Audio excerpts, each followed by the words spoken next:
Okay, welcome back. This is the video for 4.2, graphs of rational functions. I hope you guys are all cheering on out there because I know you guys all love to graph. And we're just going to be graphing rational functions today. We're going to start off with kind of a list on how to do it. Simple little list, kind of. Just follow these steps and you shouldn't go wrong at all. Now, I will kind of remind you that you need to remember how to deal with polynomials. All right, lots of zeros going on with polynomials that we need to know how to do. So all that stuff we just got done with the last chapter. So first, you're going to find and plot any y-intercept of the function. And usually we just kind of find the stuff first. We list it out on a piece of paper and then we graph everything second. So you need to find the y-intercept by plugging in x equals 0. That's what this statement here means, this f of 0, right? So that's plugging in x equals 0 to your equation. Once you find your y-intercept, you need to find the zeros of the numerator. So here, please note this right here. So zeros of the numerator are your x-intercepts. Okay, so make note of this number 2 here. The zeros of the numerator, if there are any, setting the numerator function equal to 0, plot the corresponding x-intercepts. Oh, I forgot to mention this. We are looking at, just like we did in the previous lesson, n of x over d of x. Okay, so we're going to plot the corresponding x-intercepts. Then you are going to find the zeros of the denominator, if there are any, by solving the equation denominator equal to 0. And what you need to make a note of here is zeros of the denominator. Let's use a different color here. Zeros of the denominator are vertical asymptotes. Okay? So once you find the vertical asymptotes, then you sketch those vertical lines on your axes. Step number 4, you need to find and sketch any horizontal asymptotes, if there are any, by using the rules that we laid out yesterday, or the previous lesson, depending on when you're watching this, I guess. The previous lesson talked about the degree of the numerator compared to the degree of the denominator.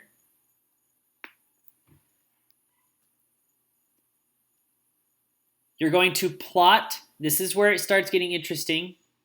You're going to find points on your graph. And we're going to kind of try to follow this, this kind of little process here. We're going to plot at least one point between and one point beyond each x-intercept and each vertical asymptote. So we'll kind of get a set of points that we can use to draw a smooth curve on our axis, or on our axes.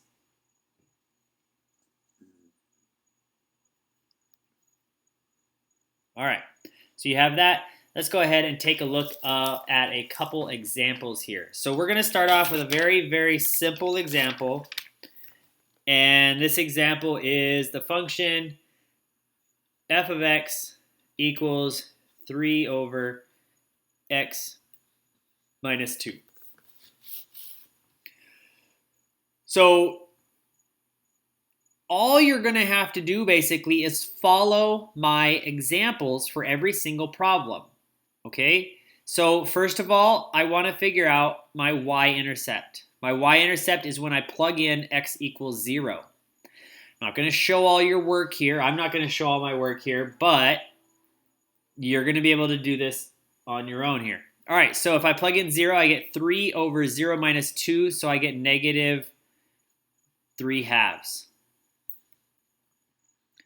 Then I looked for my x-intercepts. It's wherever the numerator is 0. Well, since there's no x's up here, I get none.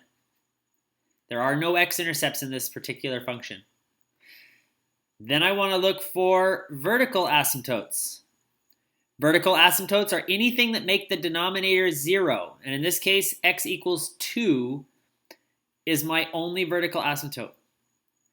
Then I look for horizontal asymptotes. Since the degree of the numerator is 0 and the degree of the denominator is 1, that means the denominator is bigger and therefore automatically y equals 0.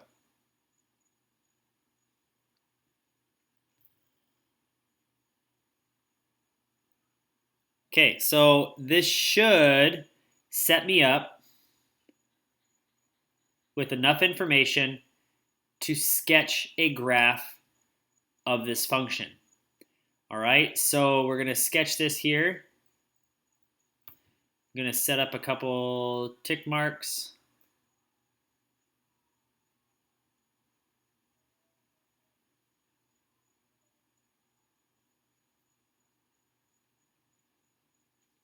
See how easy that is to put numbers on your graph? So hard, right? So I know you can do that. So put some numbers on your graph where they belong. Okay, so x equals 2 is a vertical asymptote. Let's go ahead and do this in a different color here. X equals 2 is a sketch of my vertical asymptote. Y equals 0 is a sketch of my horizontal asymptote. Now, I know it's hard to see the dashes on the x-axis, but you can put them there. If you draw different colors for your notes, that's all good too. All right, so, what I forget? I forgot my y-intercept. All right, so my y-intercept is negative 3 over 2, which is 1.5. So I get negative 1.5. There's my y-intercept. And now I need to just find some points. Let's plug in a 1 to see where this goes. If I plug in x equals 1, I get 3 over 1 minus 2, which is negative 1. So I'm going to do a little scratch work up here at the top. I'm going to say, okay, f of 1 is 3 over negative 1, so negative 3. So right in there somewhere. Then I'm going to look at f of negative 1, just to help me out. F of negative 1 is going to be 3 over negative 3, so I get a negative 1.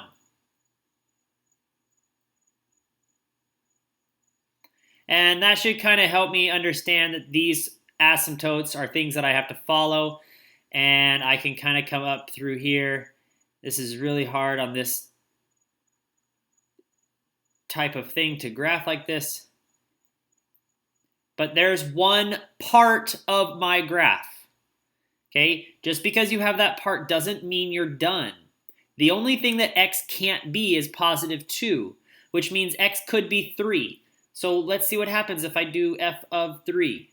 F of 3 is going to be 3 over 3 minus 2, so I get 3. So f of 3 is 3, so it's up here somewhere. Then I'm going to test f of 4. F of 4 is 3 over 4 minus 2, which is 2. So 3 over 2 is 1.5. So at 4, I'm at 1.5. And if I tested a 5, f of 5, I'm hoping you guys can do this without a calculator. I know most of you guys can. F of 5 is going to be 3 over 3, which is 1. So I'm going to be right in here somewhere. And the sketch of this graph is going to follow like so.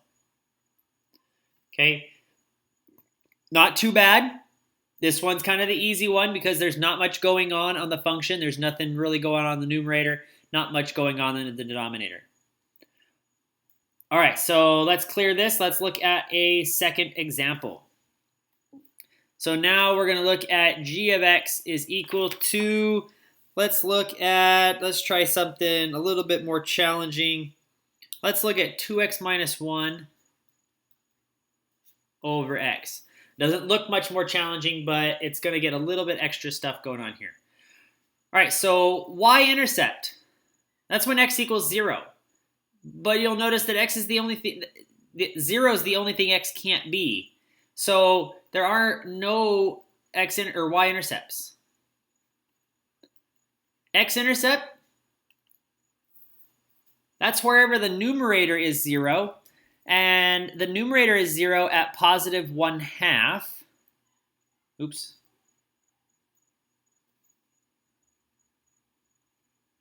So I get a x-intercept of 1/2, 0. I want vertical asymptotes, horizontal asymptotes. Vertical asymptote was that number that x can't be. Now here's horizontal asymptotes. Here's one of those things you got to remember from the previous lesson. The degrees are the same, so it's the ratio of numerator over denominator for the leading coefficient. So it's 2 over 1. So I get y equals, that's an ugly y. I'm going to try that again. I get y equals 2. That really should be all I need again. So let's kind of look at some axes.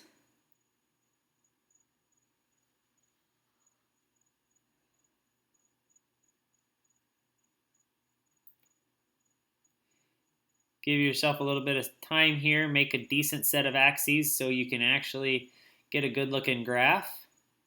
Graphs are all about looking good. Those of you that sketch ugly graphs, you don't actually understand what graphs are for. All right, so I have a vertical asymptote at x equals 0.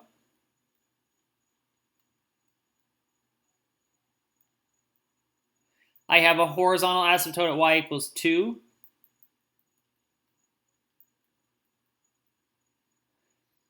I have an x-intercept of 1/2 and no y-intercepts. So now I need to figure out what's going on this function, so I need to test some points. So I'm going to come down here, I'm going to say, okay, what is g of 1? If I plug in a 1, I get 2 minus 1, which is 1, over 1, which is 1. If I plug in a g of, let's just do 3 so we can get it a little bit farther away. G of 3 is going to be 6 minus 1, which is 5, over 3, which is, oops, not 3/5, 5/3. 5/3 is about 1.7. So it's going to be right up in here somewhere. And you'll kind of start understanding that this is just going to follow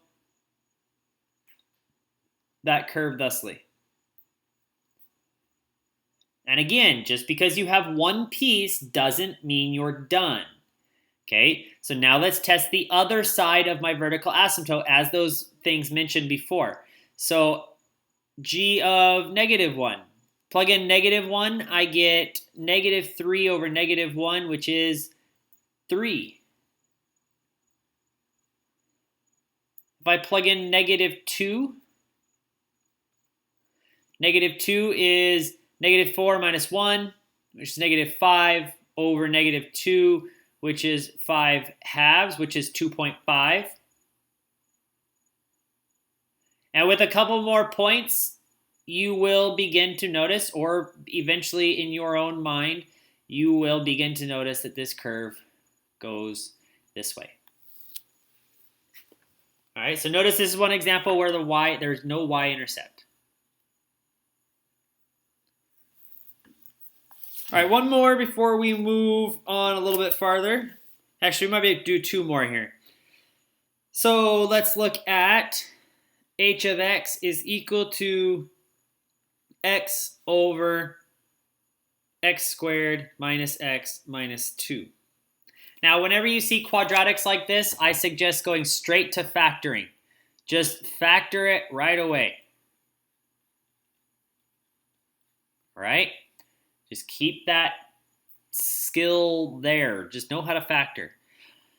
Okay, so let's start with y-intercept.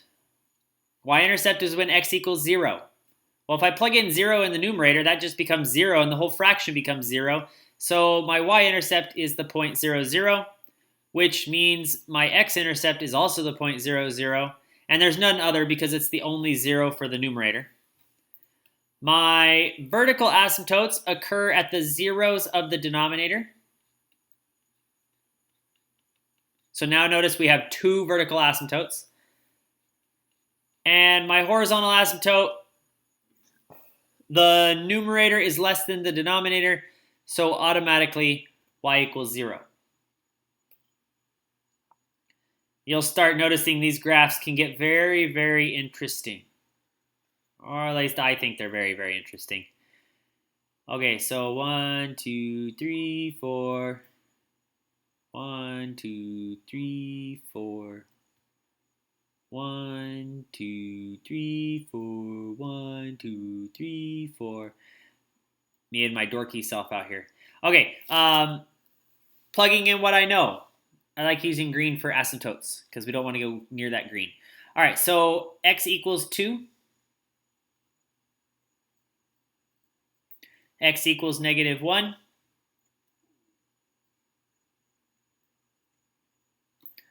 Y equals 0.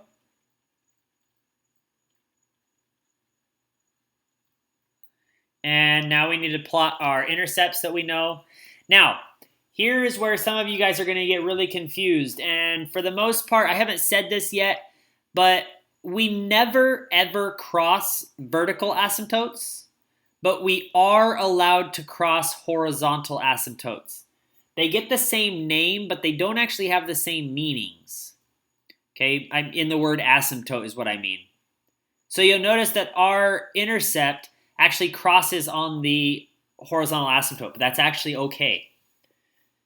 All right, so that's all I have, which means I really need to do a lot of testing here. So what you'll need to notice is the graph is broken up into 3 sections now.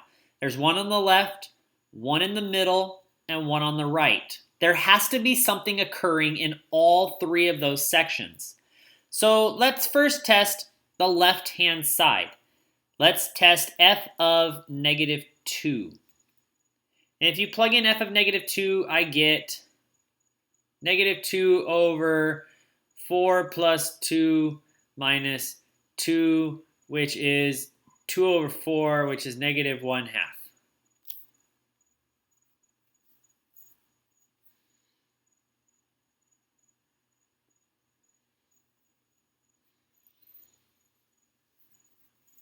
And that should actually be enough for you to guide yourself. Since there's no more x-intercepts, I can't cross up into this top section, and I can't cross the vertical asymptote, which means this piece of the graph has to follow a motion kind of like that. From there, let's test the right-hand side. We'll test the middle last. Let's try f of 3. F of 3 is going to be 3 over 9 minus 3 minus 2, which is 3 over 4.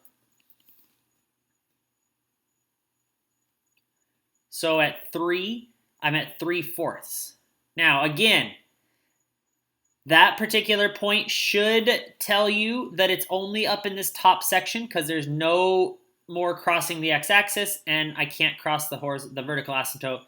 So I'm going to come down here like so. Now that's not a very good one. It has to be a smooth curve, or technically it's supposed to be a smooth curve.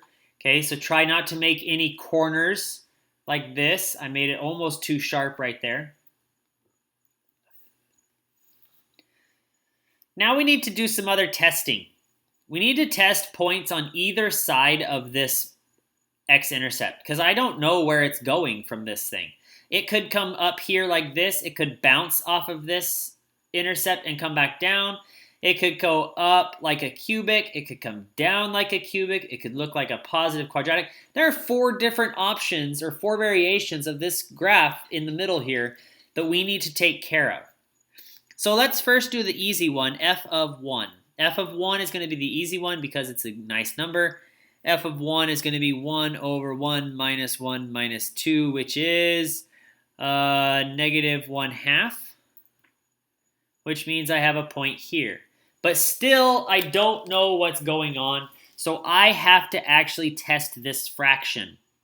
If I plug in f of -1/2, I get -1/2 over 1/4 plus a half minus 2. Now, some of you guys are just going to go off into a corner and cry, but it's not that bad. So negative half over, let's see, this is the same thing as 2 over 4, and this is the same thing as 8 over 4. Be good if I wrote 8. So 2 plus 1 is 3, minus 8 is negative 5. Flip and multiply, I get 2 over 5. Which is 0.4, by the way. 0.4 is right about here. Now, because I get those 3 points, that means this piece is going to look like a cubic function, a negative cubic function. It's going to come down. It's going to slide like this, and it's going to come on down like that. All right, so there's the graph of h of x. Hope that made sense. Let's go ahead and move forward. We'll keep this as one example. There'll be plenty more examples to go over in class and all that sort of fun stuff. All right, so now, here's the new thing. You've never heard of this before. This is a slant asymptote.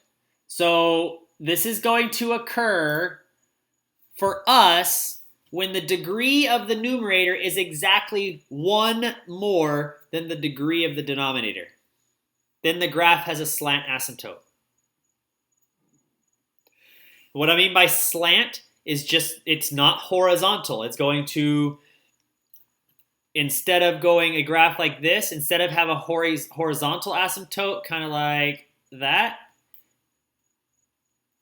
we're going to have slant asymptotes that looks like this, along with vertical asymptotes. We can get some really funky, cool looking graphs with vertical asymptotes and slant asymptotes. What we're going to do is we're going to use division, just like we did in the last chapter, in order to figure out what the slant asymptote is. So let's look at an example like this. What this type of problem is going to look like. We're going to look at, let's just call it f, just because f is nice. All right, f of x is x squared minus x over x plus 1. So I look at this and I notice that the numerator is 1 bigger than the denominator. So I get to use some division. You can use synthetic here because the denominator is linear, but you have to pay attention to the fact that it's linear. You can't do it if it's not. So let's go ahead and put negative 1 in the box. And I get 1, minus 1, and a 0. 1, negative 2, 2, 2. Now, it's not supposed to divide into it evenly here, all right? It's okay to have a remainder. Now, you'll have to look at this. If you write the summary statement, this is x minus 2 plus 2 over x plus 1. This equation is f of x. It's just rewritten in a different form. This division problem could look like this. Well, guess what? I hope you all just said what? This right here, this piece we divided out is my slant asymptote. This really doesn't have anything to do with it. There are ways to use this, but I'm not going to go into that right now. We're going to look at just this slant asymptote. So I told you a minute ago to just go straight to factoring when you see quadratics. Well, this quadratic factors a little bit differently. This is just x and x. So I can factor out an x like this, and I get x plus 1. Now, the reason I'm going to do that is because now I need to find all those pieces that we were looking at earlier. So my x-intercept, or actually x-intercepts in this case, my x-intercepts are 0, 0, and 1, 0, because it's the zeros from the numerator. My y-intercept is also going to be 0, 0, because my x-intercept was 0, 0. I do have a vertical asymptote. That's at x equals negative 1. but I don't have a horizontal, I have a slant asymptote. This is a slope-intercept form, right? So it's the y-intercept of -2, slope of 1. We're going to use that here as we graph. All right. Oh, got to keep putting all these dashes in there. Wish I had a template for this. Got to create one.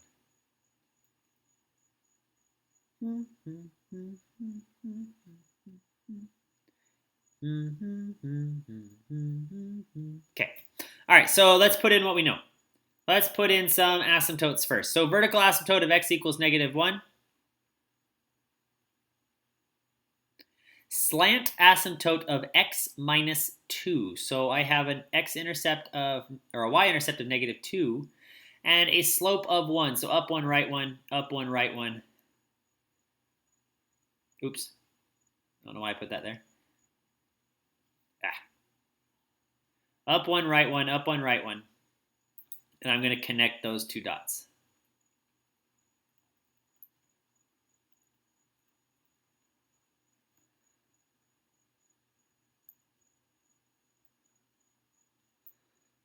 Now, you notice that this graph has now been cut into 4 pieces, 4 kind of odd-shaped pieces.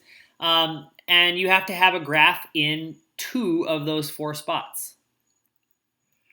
So let's go ahead and plot what we know. 0, 0, and 1, 0, and 0, 0 again for y-intercept. And that's all I know so far. So now I have to do a test. So I'm going to say f of, I told you to plug in a point between here. So I have to plug in 1/2. I know you guys don't want to, but oh well. 1/2 times 1/2 minus 1 all over 1/2 plus 1.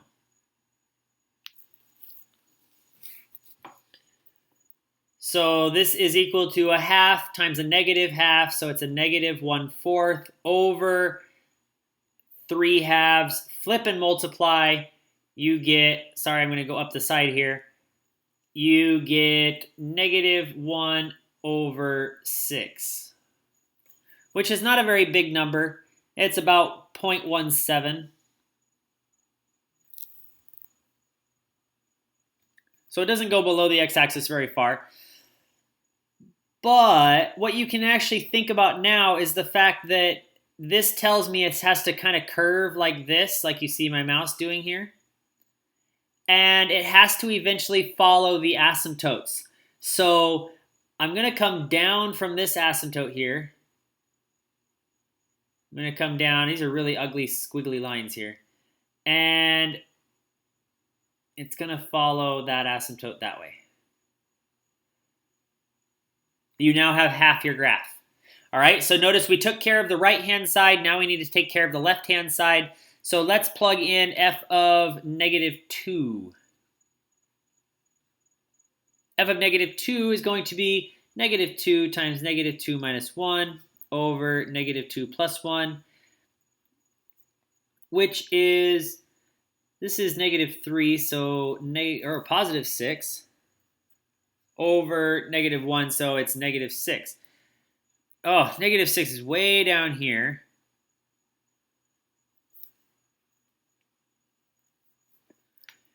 But that tells me there has to be something going on right here. And you could test a couple more points here. You can test this 1.5 and this 2.5. And you will end up noticing that this graph is going to go down here like this and follow this. So it follows the asymptote down and it follows the slant asymptote to the left. All right. I hope you learned a lot in this lesson. I hope you come to me ready to graph because I need you guys to be graphing in class so I can help you in class. All right? I keep trying to stress that you guys are working in class, but I don't always see it. All right? So here's your assignment. Most of these are graphs. I believe, if I remember correctly, the first 6 are going to be graphs. So I'll get you some graph paper because I want nice-looking graphs to be turned in. And number 68 is one of those real-world problems that everybody enjoys. All right, so have fun, and let's do some math.